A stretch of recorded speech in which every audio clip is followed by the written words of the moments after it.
Manuel della Serie G2.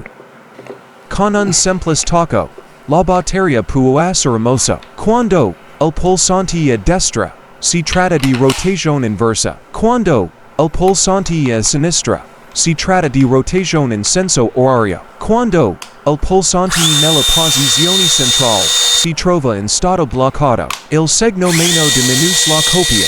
Il segno più aumenta la copia. Regola secondo lo scenario di uso. Questo pulsante ha due livelli di velocità. La posizione inferiore e la velocità 1. La posizione superiore e la velocità 2.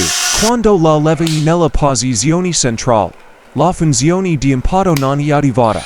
Quando la levi nella posizione esterna, la funzione di impatto è attivata. Base doppio uso. Può contenere il trapano meccanico. Appendo il cassetto inferiore. È possibile immogazzionare anche la punta e la freeze. Clip nascosto. Insermento semplice. Sposta verso il basso per estendere la punta.